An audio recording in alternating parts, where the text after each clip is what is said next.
Welcome back to our channel education SKJ में। तो पहले हमारी वीडियो आ चुकी है। हम पढ़ रहे थे स्वरा संधि वैदिक में स्वरा। तो हम एक पढ़ चुके हैं जो कि हमारा उदात। तो अब तो जो उदात है हम पढ़ चुके हैं। अगर आप उसकी वीडियो हमारी देखना चाहते हो तो हमारे चैनल पर जाकर संहिता वैदिक साहित्य की जो प्लेलिस्ट है उसमें जाकर डाउनलोड कर सकते हैं। तो अब हमारी करेंगे हम हमारा अनुदात। अनुदात क्या है, चलिए शुरू करते हैं। जो अनुदात है, अनुदात स्वर में अवरोहण जो ध्वनि है इनकी फॉलिंग टोन है। कौन सी? अवरोहण। जो उदात था उसमें क्या था? आरोहण। और इसमें क्या? अवरोहण। आरोहण का मतलब होता है ऊपर की ओर जाना और अवरोहण का अर्थ होता है नीचे की ओर आना। ठीक है। तो इसमें जो अनुदात है इसमें क्या? अनुदात में अवरोहण होता है यानी कि नीचे की ओर जाती है ध्वनि। अंत है जो अष्टाध्यायी में कहा गया कि नीचे अनुदात, नीचेर अनुदात यानी कि अर्थात उच्च स्थान के नीचे से के भाग से जिस स्वर का उच्चारण किया जाता है, ऊंचे से नीचे की ओर जिसका स्वर वर्ण किया जाता है, उच्चारण किया जाता है, उसे क्या कहते हैं? अनुदात होता है। जैसे शुक्ल यज प्रातिशाख्य में कहा गया है कि जिस स्वर के उच्चारण से शरीर के अंगों में शिथिलता आती है वह क्या है? अनुदात है। देखो, जो ऊंचा बोला जाए उसमें हम जोर लगाएं, जोर लगाएं तो हमारा जो शरीर है वो क्या होगा? क्या मांगेगा? मतलब जोर मांगे, करड़ा होगा। ठीक है। यानी कि थोड़ा सा हमारा हम करड़े होंगे। ठीक है। लेकिन अगर हम कोई चीज़ को ढीली छोड़ देते हैं तो वो क्या है? ढीली हो जाती है। यानी कि जैसे हम नॉर्मली में कोई चीज़ बोलनी है ऊंचे से नीचे गिर जाए तो वो जो शीतलता यानी कि जो करड़े से ढीला पड़ जाए तो यानी कि इसमें स्थिरता आ जाती है। ठीक है। तो इसमें क्या? स्थिल जो अंगों को क्या करते? स्थिल कहते हैं। वह क्या है? अनुदात है। जो प्रस्तुत अनुदात स्वर के कारण गात्र में अवरोह अवरोह होता है यानी कि अवरोह यानी कि नीचे की ओर होता है। अनुदात शब्द का शाब्दिक जो अर्थ है अनिच उत प्लस आ प्लस में दा प्लस में कत के द्वारा बनता है। फिर क्या बनता है? हमें जो अनुदात प्राप्त होता है। ठीक है। इसमें निच समास होने के कारण, इसमें समास कौन सा? निच है। उत और आ उपसर्ग है जो हमने पढ़ा है उदात में भी। द और कत यानी कि दा जो है धातु है और कत हमारा प्रत्यय लगता है। ठीक है। जिससे क्या है? अनुदात शब्द बनता है।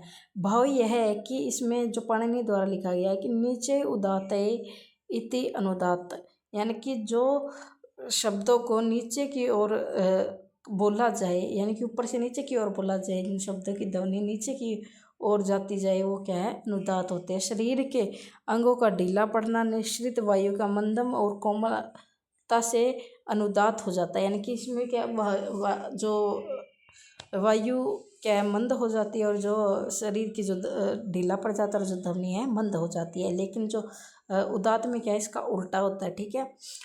अंततः कहा जाता है कि धीरे या हल्के उच्चारित स्वरों को क्या कहते हैं? हम अनुदात कहते हैं। ठीक है। जिस प्रकार से उदात के शब्दों का अर्थ बदल जाते हैं वैसे अनुदात के कारण भी अर्थ में जो परिवर्तन आ जाता है। ठीक है। जैसे माँ जो शब्द है वेदों में तो इसका अर्थ प्रयुक्त होता है नहीं मुझको। यदि माँ का अनुदात है तो इसका अर्थ है मुझको होगा। और धातव्य है कि अनुदात को नीचे रखा लगाकर अंकित करते यानी कि अगर मान ले कोई शब्द है, ये क्या है? हमें ये बताना है ये क्या है? अनुदात है तो इसके क्या है? अंडरलाइन करेंगे। जैसे इसके नीचे की ओर लाइन लगा दें मुझको, यानी कि जो अड़के से बोला गया है यानी कि ये शब्द इसमें क्या है? क्या है? अनुदात है। ठीक है।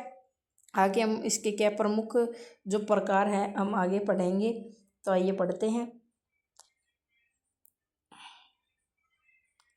तो देखिए इसमें क्या बताया गया है, कहाँ पर अनुदात होगा? जब च यदि अव्यय के स्वर सदा अनुदात होते हैं यानी कि जहाँ पर राम च है, श्याम च है तो ये क्या है? यहाँ पर अनुदात होगा। वहाँ पर क्या हो गए? अनुदात हो गए क्योंकि ये क्या नॉर्मली बोले जाएंगे। ठीक है। आगे क्या? यदि संहिता पाठ में क्रिया आदि न हो तो उसके सभी जो स्वर हो गए अनुदात है यानी कि किसी प्रकार की कोई क्रिया नहीं होगी वहाँ पर क्या होगा? संहिता में वहाँ पर अनुदात होगा। अच्छा, ईर्ष्या पर्यांत में मूल शब्द का अनुदात होता है और उसमें उपसर्ग जोड़ा हो तो उपसर्ग पर अनुदात होता है। जैसे इसमें दिया प्रति च व्यय या में प्र जो है वो अनुदात होगा। प्रति, प्र इसमें कोई जोर नहीं आया, ठीक है। यहाँ पे प्रति इस तरह ये जो बन गया, प्र क्या है, प्रत्यंत में है और ये इसका मूल है, तो वहाँ पे क्या होगा, अनुदात होगा, ठीक है। इसी तरह से तो आगे कहते हैं सन्निहिता पाठ में क्या, पद बनाते समय यदि अनुदात के बाद अनुदात हो तो सन्निहिता पाठ में हो तो पाठ में कोई परिवर्तन नहीं होगा, यानी कि वो अनुदात में ही रहेगा। यदि सन्निहिता पाठ में क्रमशः उदात और उदात व उदात हो तो पद में मध्यम उदात को अनुदात हो जाता है, यानी कि उदात हो फिर भी उदात हो फिर उदात हो, तो ये जो मध्यम में क्या है, अनुदात बन जाएगा। जो मध्यम उदात होगा वो अनुदात बन जाएगा, ठीक है। यदि अनुदात व उदात में कोई संधि हो तो अनुदात नहीं होता, वहाँ पर क्या बन जाएगी, इन दोनों की संधि क्या बन जाएगी, सवरित हो जाएगी। तो इस प्रकार से अनुदात का भी वैदिक स्वर में पर्याप्त महत्व है और प्राय अनुदात स्वर को पढ़ते समय हाथों को नीचे की ओर लेकर जाया जाता है, लेकिन पता है आपको उदात में इसका विपरीत होता है, हाथों को ऊपर की ओर लेकर जाया जाता है, ठीक है। अगर वीडियो पसंद आए तो वीडियो को लाइक और चैनल को सब्सक्राइब जरूर करें।